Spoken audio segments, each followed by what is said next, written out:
بسم اللہ الرحمن الرحیم۔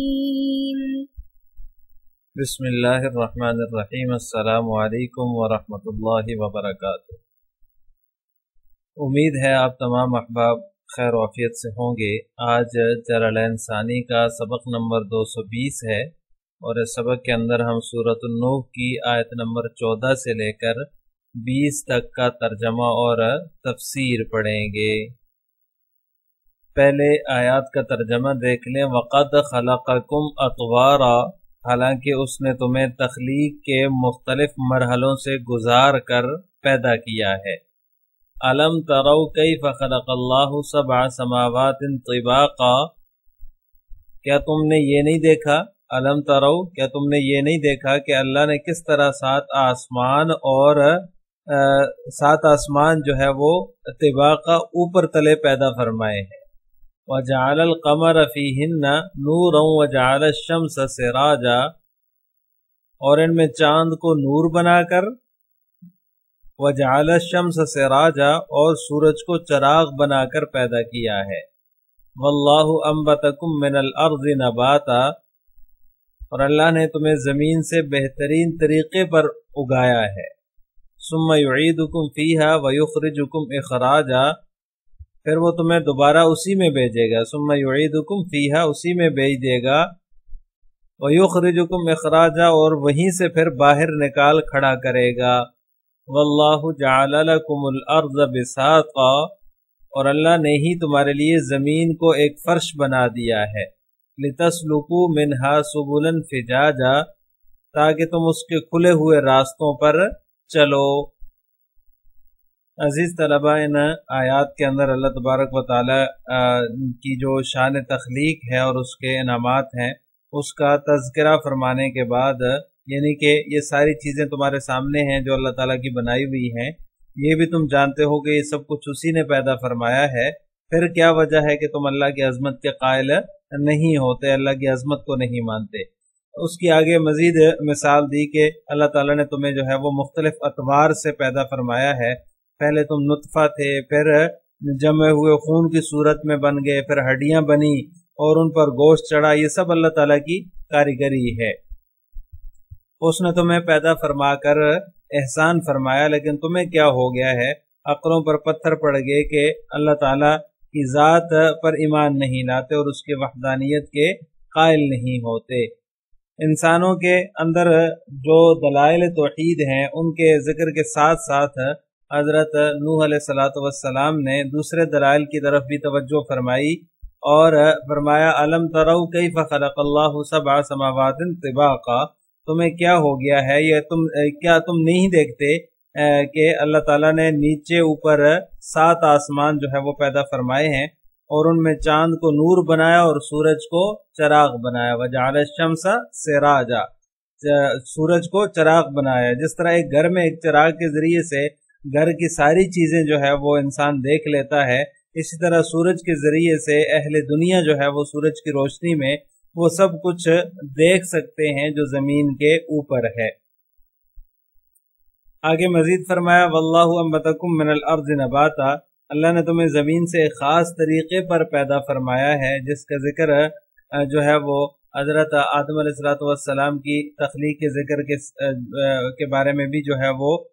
گزر چکا ہے کہ آدم علیہ السلام کو اللہ تعالیٰ نے کیسے پیدا فرمایا۔ پھر وہ تمہیں اسی زمین میں واپس فرمائے گا۔ ثم يعيدكم فيها، تمہیں زمین میں واپس فرمائے گا اور جو ہے وہ زمین میں تم چلے جاؤ گے۔ پھر وہ تمہیں قیامت کے دن ایک خاص طریقے پر ويخرجكم اخراجا، خاص طریقے پر تمہیں جو ہے وہ قبروں سے نکالے گا، ہڈیاں آپس میں ملیں گی اور ان پر گوشت پیدا فرمائے گا اور قبروں سے تیزی کے ساتھ نکل کر تم میدان حشر کی طرف روانہ ہو جاؤ گے۔ اس میں اللہ تبارک و تعالیٰ کی شان خالقیت کا بیان ہے۔ حضرت نوح علیہ السلام نے جو ہے وہ اللہ تعالیٰ کی شان خالقیت کا ذکر فرمایا ہے اور میدان حشر کی حاضری کا بھی احساس دلایا ہے۔ یعنی اللہ تعالیٰ تمہیں دوبارہ پیدا بھی کر سکتا ہے، جس نے پہلی دفعہ پیدا کیا ہے وہ دوبارہ بھی پیدا کر سکتا ہے اور وہ تمہیں دوبارہ پیدا کرے گا، اور جو ہے پھر تم میدان حشر میں جمع ہوگے۔ میدان حشر کی حاضری کا بھی احساس دلایا۔ حضرت نوح علیہ السلام نے اپنی قوم کو جو عالم بالا ہے، عالم علوی ہے، اس کا ذکر کیا ان کے سامنے، اور اس کے ساتھ ساتھ جو عالم سفلی ہے اس کی طرف بھی توجہ دلائی۔ اللہ نے تمہارے لیے زمین کو جو ہے وہ فرش بنا دیا، واللہ جعل لکم الارض بساطا، زمین کو تمہارے لیے بساط یعنی فرش بنایا، جس طرح بستر بچھا ہوا ہوتا ہے اور اسی طرح زمین تمہارے لیے بچھی ہوئی ہے، زمین میں چلتے پھرتے ہو، یہاں سے وہاں تم جاتے ہو، اللہ تعالیٰ نے جو راستے بنائے ہیں ان سے تم فائدہ اٹھاتے ہو، اپنی ضروریات پوری کرتے ہو، زمین کو تمہارے قابو میں اللہ تعالیٰ نے دے دیا ہے، اس سے طرح طرح کے تم فوائد حاصل کر سکتے ہو۔ سورہ ملک کی آیت ہے هو الذی جعل لکم الارض ذلولا فامشوا فی مناکبها وکلوا من رزقہ، اللہ وہی ہے جس نے تمہارے لیے زمین کو مسخر فرمایا، جعل لکم الارض ذلولا، زمین کو مسخر فرمایا، فامشوا فی مناکبها، تو لہٰذا تم اس کے راستوں میں چلو اور اللہ کے رزق میں سے، وکلوا من رزقہ، اللہ کے رزق میں سے کھاؤ۔ عزیز طلبہ، ان آیات کے اندر وجعل القمر فیہن نورا وجعل الشمس سراجا، اللہ تبارک و تعالیٰ نے جو ہے وہ اس آیت کے اندر سورج کو چراغ سے تشبیہ دی ہے۔ علامہ آلوسی رحمہ اللہ تعالیٰ فرماتے ہیں کہ سراج سے تشبیہ اس لیے دی، چراغ سے تشبیہ اس لیے دی کہ چراغ کی جو روشنی ہوتی ہے وہ اس کی ذاتی ہوتی ہے، کسی سے منعکس ہو کر اس کے اندر نہیں آتی، تو سورج کے اندر بھی جو روشنی ہے وہ بھی اپنی روشنی ہے، اس کی کسی اور سیارے سے منعکس ہو کر اس میں نہیں آتی، تو لہٰذا چاند کو نور کہا اور سورج کو چراغ کہا، سراج سے تشبیہ دی۔ اور اسی طرح وجعل القمر فیہن نورا، یہاں پر فیہن کی ضمیر جو ہے جمع کی استعمال کی ہے، حالانکہ چاند تو ایک ہی ہے، تو اس حوالے سے مفسرین نے لکھا ہے کہ جو ہے وہ اس سے قریب والا آسمانی مراد ہے، یعنی آسمان دنیا جو ہے یہ مراد ہے، لیکن جمع کی ضمیر جو ہے وہ باعتبار مجموعے کے ذکر فرمائی ہے، یعنی کہ چاند سب آسمانوں میں تو نہیں ہے، لیکن فیہن باعتبار مجموعہ کے جو ہے وہ ضمیر جمع کی لائی ہے۔ اسی طرح واللہ جعل لکم الارض بساطا، زمین کو جو ہے وہ بساط فرمایا، اور سورہ نبا کی آیت ہے وہاں پر جو ہے وہ اس کو مہاد فرمایا، اور سورہ غاشیہ کی آیت میں وَإِلَى الْأَرْضِ كَيْفَ سُطِحَتْ فرمایا، تو اس سے زمین کا یعنی جو ہے وہ مسطح ہونا جو ہے وہ ثابت نہیں ہوتا، کیونکہ جو بڑا کرہ ہوتا ہے اس پر بہت ساری چیزیں رکھ دی جائیں، چاہے وہ کتنی بھی بڑی ہوں، تو یہ محسوس نہیں ہوتا کہ یہ کرے پر رکھی ہیں۔ جیسے کہ ایک گیند پر ایک چونٹی بیٹھ جائے تو اس کے جسم کے اعتبار سے گیند ایک سطح ہی معلوم ہوگی گیند کی، یعنی کہ جہاں سے چونٹی بیٹھی ہوئی ہے وہاں سے دیکھا جائے تو اس کی ایک سطح ہی معلوم ہوگی۔ تو اس سے یہ بھی پتہ چلا کہ زمین کا کرہ ہونا یا کرہ نہ ہونا کوئی امر شرعی نہیں ہے، جس کا جو ہے وہ اعتقاد رکھا جائے، اس کا اعتقاد رکھنا ضروری ہو، یہ کوئی امر شرعی نہیں ہے۔ اگر زمین کرہ ہو تو کسی آیت سے اس کی نفی بھی نہیں ہوتی، یعنی یہاں پر بساط فرمایا گیا ہے جبکہ زمین گول ہے، تو اس تفسیر کا جو میں نے ابھی آپ کے سامنے ذکر کی یہی مطلب ہے کہ یہ کوئی امر شرعی نہیں ہے کہ جو ہے وہ اس کا اعتقاد رکھا جائے کہ زمین گول ہے، حالانکہ یہاں پر بساط فرمایا، اور اس طرح سورہ غاشیہ میں وَإِلَى الْأَرْضِ كَيْفَ سُطِحَتْ فرمایا، اور اس طرح سورہ نبا کے اندر مہاد فرمایا، تو یہ جو ہے اس سے کوئی فرق نہیں پڑتا ہے، کرہ ہونا یا نہ ہونا کوئی امر شرعی نہیں ہے۔ یہ ایسے ہی ہے جیسے کہ ایک گیند پر جو ہے وہ چونٹی بیٹھی ہوئی ہو تو اس کی جو ہے وہ ایک ہی سطح معلوم ہوتی ہے، چونٹی بیٹھی ہوئی ہے تو وہاں سے جو ہے اس کو ایک ہی سطح معلوم ہو رہی ہوتی ہے، تو اس سے اس کا کرہ ہونا یا نہ ہونا جو ہے وہ اس کی تردید بھی نہیں ہے، اور یہ کوئی امر شرعی بھی نہیں ہے کہ اس کا اعتقاد رکھا جائے۔ کسی آیت سے پھر اس کی نفی بھی نہیں ہوتی کہ زمین جو ہے وہ گول نہیں ہے۔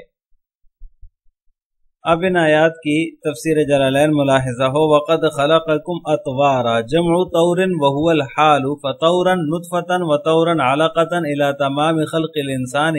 والنظر في خلقه يوجب الإيمان بخالقه۔ مصنف رحمہ تعالی اطوارن کی جو ہے وہ تفسیر ذکر فرما رہے ہیں کہ یہ اطوار جو ہے یہ طور کی جمع ہے اور اس کے معنی حال کے ہیں، وہو الحال، یعنی اس کا معنی جو ہے یہ حال کے ہیں، یعنی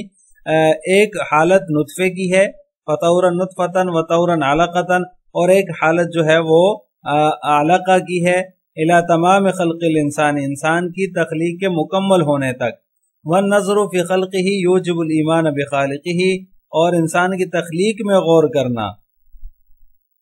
یہ خالق پر ایمان کو واجب کرتا ہے، یعنی انسان اگر اس میں غور کرے تو انسان کو اللہ تعالیٰ کی جو نشانیاں ہیں، جو اللہ تعالیٰ کی شان خالقیت ہے انسانی جسم کے اندر ہے، اس سے جو ہے وہ ایمان ثابت ہوتا ہے کہ اللہ تعالیٰ نے اس کو پیدا کیا ہے۔ علم ترو تنظرو، ترو کا معنی بیان کر دیا کہ تنظرو کے معنی میں ہے کیا یہ نہیں دیکھتے یا کیا تم نہیں دیکھتے کیف خلق اللہ سبع سماوات طباقا، کہ اللہ تعالیٰ نے کس طرح طے بطے 7 آسمان پیدا کیے، اوپر تلے 7 آسمان پیدا کیے، بعضها فوق بعض، اوپر نیچے۔ وجعل القمر فیہن ای فی مجموعہن الصادق بالسماء الدنیا، وجعل القمر فیہن، اور جو ہے وہ چاند کو ان میں جو ہے وہ نور بنا کر پیدا کیا، ای فی مجموعہن، یہاں پر مصنف رحمہ اللہ تعالی ہننا جو جمع کی ضمیر ہے اس کی وجہ ذکر کر رہے ہیں کہ یہ جو ہننا ضمیر ہے یہ ان کے مجموعے کے اعتبار سے ہے، حالانکہ چاند تو ایک ہی ہے لیکن مجموعے کا اعتبار کر کے جمع کی ضمیر ذکر کی ہے۔ الصادق بالسماء دنیا، جو سماء دنیا پر بھی صادق آتا ہے، یعنی جو دنیا کا آسمان ہے چاند تو اس میں ہے تو اس پر بھی یہ صادق آ جائے گا، تو لہٰذا مجموعے کا تصور کر کے مجموعے کا اعتبار کر کے جو ہے وہ جمع کی ضمیر لائی گئی ہے۔ وَجَعَلَ الشَّمْسَ سِرَاجًا مِصْبَاحًا مُضِيئًا وَهُوَ أَقْوَى مِن نُورِ الْقَمَرِ، اور سورج کو چراغ بنا کر پیدا کیا، مصباحًا مضیئًا، یعنی کہ جو سراجن ہے اس کی تفسیر مصنف ذکر کر رہے ہیں، چراغ جس کے جو کہ روشنی والا چاند چراغ ہوتا ہے، روشن چراغ ہوتا ہے، اس کو سراج کہتے ہیں۔ وَهُوَ أَقْوَى مِن نُورِ الْقَمَرِ، اور اس کی جو روشنی ہے وہ چاند کی روشنی سے زیادہ قوی ہے، یعنی وہ چاند کے نور سے قوی تر ہے اس کی جو روشنی ہے۔ وَاللَّهُ أَنبَتَكُمْ خَلَقَكُمْ، یہ انبتکم کا معنی بیان کر دیا، اللہ نے تمہیں جو ہے وہ پیدا کیا ہے من الارض، زمین سے، نباتا، خاص طریقے پر پیدا کیا ہے، یہ اگایا ہے۔ اذ خلق آباؤکم آدم منہا،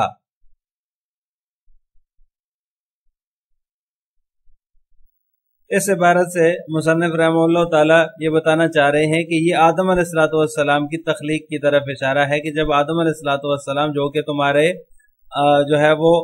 باپ تھے ان کو پیدا کیا ہے زمین سے،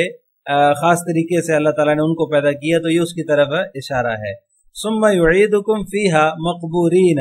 پھر وہ تمہیں جو ہے وہ جو ہے اسی میں لٹائے گا، مقبورین، تم یعنی کہ قبروں میں تم ہوگے، اس حال میں کہ تم قبروں میں ہوگے۔ وَيُخْرِجُكُمْ لِلْبَعْثِ إِخْرَاجًا، وَيُخْرِجُكُمْ إِخْرَاجًا، اور تم کو نکالے گا، لِلْبَعْثِ، کس لیے نکالے گا؟ بعث کے لیے تمہیں جو ہے وہ زمین سے دوبارہ نکالے گا۔ وَاللَّهُ جَعَلَ لَكُمُ الْأَرْضَ بِسَاطًا مَبْسُوطَةً، اور اللہ نے زمین کو تمہارے لیے فرش بنایا، بساطن مبسوطتن کے معنی میں ہے، لِتَسْلُكُوا مِنْهَا سُبُلًا طُرُقًا، تاکہ تم جو ہے اس کے راستوں میں چلو۔ سبولن اس سے مراد طرق ہے، یعنی اس کے راستوں میں، فجاجن ایسے راستوں میں جو کہ کشادہ ہوں، واسعتن یہ فجاجن کا معنی ہے، یعنی تم اس کے کشادہ راستوں میں چلو۔ السلام علیکم ورحمۃ اللہ وبرکاتہ۔